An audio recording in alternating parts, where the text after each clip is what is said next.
પવન સાથે જે વરસાદો નોંધાયા છે ને આ વરસાદો છે એ હજુ પણ છૂટાછવાયા વિસ્તારોની અંદર યથાવત રહેશે.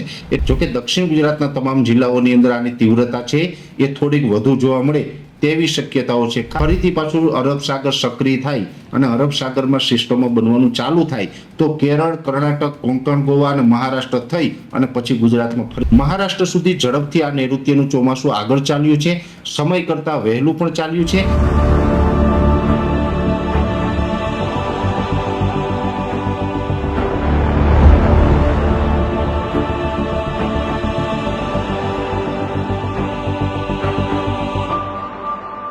અરબ સાગરની અંદર જે એક લો પ્રેશર બન્યું હતું એ લો પ્રેશર છે એ ગોવાથી નજીક હતું અને એ લો પ્રેશરને કારણે જે અત્યારે આપણે ગુજરાતમાં પણ વરસાદો પડી રહ્યા છે. અત્યારે એ લો પ્રેશર સિસ્ટમની અસર છે. આમ જોવા જઈએ તો 21 તારીખથી જે વરસાદો ચાલુ થયા છે આજે 26 તારીખ સુધી રાજ્યના અલગ અલગ વિસ્તારોમાં વરસાદો હજુ પણ કન્ટિન્યુ છે. જોવા જઈએ તો ગઈકાલે પણ ઉત્તર ગુજરાતના જે સાબરકાંઠાના ભાગો હોય, મહેસાણાના ભાગો હોય, મધ્ય ગુજરાતના અમદાવાદ સહિતના ભાગોની અંદર ગઈકાલે પવન સાથે જે વરસાદો નોંધાયા છે ને આ વરસાદો છે એ હજુ પણ છૂટાછવાયા વિસ્તારોની અંદર યથાવત રહેશે.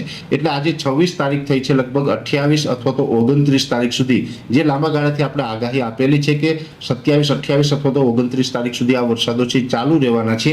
એ જ મુજબના વરસાદો છે હજી ગુજરાતના અલગ અલગ વિસ્તારોની અંદર ચાલુ રહેશે, જેમાં ખાસ કરીને સૌરાષ્ટ્ર અને દક્ષિણ ગુજરાતની અંદર હજુ પણ આવનારા 3 થી 4 દિવસ સુધી છૂટાછવાયા વિસ્તારોની અંદર વરસાદ જોવા મળી શકે છે. જોકે દક્ષિણ ગુજરાતના તમામ જિલ્લાઓની અંદર આની તીવ્રતા છે એ થોડીક વધુ જોવા મળે તેવી શક્યતાઓ છે. ખાસ કરીને જે આ વરસાદો પડશે તેમાં ગાજવીજ અને પવનનું પ્રમાણ પણ થોડુંક વધારે જોવા મળશે. એટલે એકંદરે જોવા જઈએ તો વરસાદો છે હજી 3 થી 4 દિવસ ગુજરાતના અલગ અલગ વિસ્તારોમાં ચાલુ રહેશે.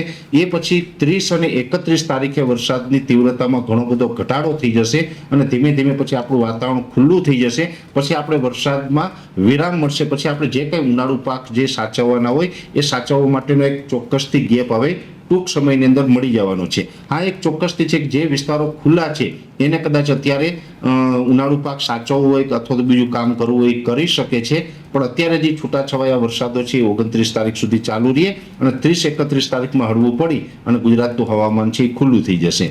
હવે બીજી વાત કરવાની છે નૈઋત્યના ચોમાસાની. જેવી રીતે અત્યારે ગુજરાતની અંદર વરસાદો ચાલુ છે પણ સામે નૈઋત્યનું ચોમાસું છે એ પણ અત્યારે સમય કરતાં વહેલું ચાલી રહ્યું છે. સામાન્ય રીતે જે 1 જૂને ચોમાસું છે એ કેરળની અંદર પ્રવેશ કરતું હોય છે, પણ આ વર્ષે સમય કરતાં 8 દિવસ વહેલું એટલે કે 24 મે 2025ના રોજ નૈઋત્યનું ચોમાસું છે તે કેરળમાં પ્રવેશ કરી ગયું હતું. ત્યાંથી પછી ધીમે ધીમે આગળ વધ્યું એટલે લગભગ કર્ણાટક હોય, કોંકણ, ગોવાના ભાગો હોય, તમામ ભાગો કવર કરી અને આજે 26 તારીખના રોજ નૈઋત્યનું ચોમાસું છે તે મહારાષ્ટ્ર સુધી પહોંચી ચૂક્યું છે. મહારાષ્ટ્ર સુધી ઝડપથી આ નૈઋત્યનું ચોમાસું આગળ ચાલ્યું છે. સમય કરતાં વહેલું પણ ચાલ્યું છે અને આ જે સમય કરતાં વહેલું ચોમાસું ચાલવાનું મેન કોઈ કારણ હોય તો એ કારણ છે કે જે આ ગોવાથી દક્ષિણ પશ્ચિમમાં જે સિસ્ટમ બની હતી ને એ સિસ્ટમને કારણે જે દક્ષિણ ભારતના ભાગો હોય અને મહારાષ્ટ્ર કે કોંકણ ગોવાના ભાગો છે એમાં ભારે વરસાદો પડ્યા છે ને એ સિસ્ટમની તીવ્રતા એટલી વધારે હતી કે જેણે નૈઋત્યના ચોમાસાને ઝડપથી આગળ વધાર્યું છે. નૈઋત્યના ચોમાસાને એ સિસ્ટમ છે એ ખેંચી લાવી છે. એટલે અત્યારે પણ જે ચોમાસું છે એ આ સિસ્ટમની અસરને કારણે થોડુંક વહેલું ચાલ્યું છે. એટલા માટે આપણે ચોમાસું વહેલું આવ્યું. પણ ખાસ આ સિસ્ટમ છે હવે ધીમે ધીમે નબળી પડતી જશે.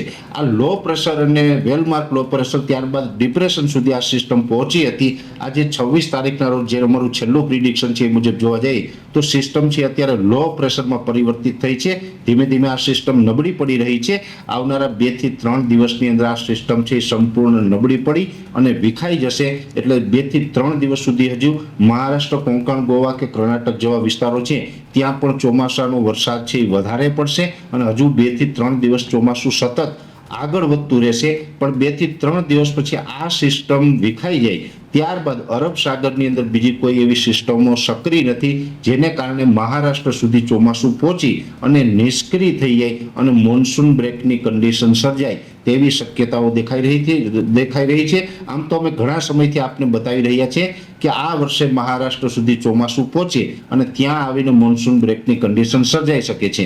આ ઘણા સમયથી જે અમે અનુમાન બતાવી રહ્યા હતા, આ જ પરિસ્થિતિ કદાચ હવે આગળના દિવસમાં 2 થી 3 દિવસની અંદર આપણે જોવા મળી તેવી શક્યતાઓ છે. એટલે મહારાષ્ટ્ર સુધી ભલે ચોમાસું છે એ સમય કરતાં વહેલું આવ્યું, પણ ત્યાં આવીને જો ચોમાસું અત્યારે આપણું અનુમાન છે એ અનુમાન મુજબ જો ચોમાસું નિષ્ક્રિય થઈ જશે તો પછી ઓછામાં ઓછા 10 થી લઈને 15 દિવસ સુધી કોઈ વરસાદી એક્ટિવિટી જોવા નહીં મળે અને ચોમાસું છે એ સંપૂર્ણ નિષ્ક્રિય થશે.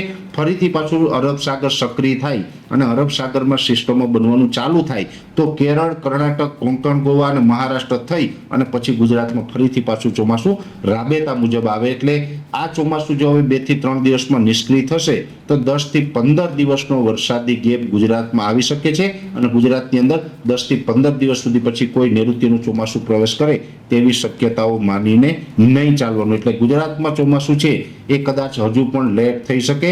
ભલે કેરળ અને મહારાષ્ટ્ર સુધી ચોમાસું સમય કરતાં વહેલું આવ્યું, પણ ગુજરાતમાં કદાચ ચોમાસું વહેલું નહીં આવે અને મોન્સૂન બ્રેકની કન્ડિશન સર્જાશે.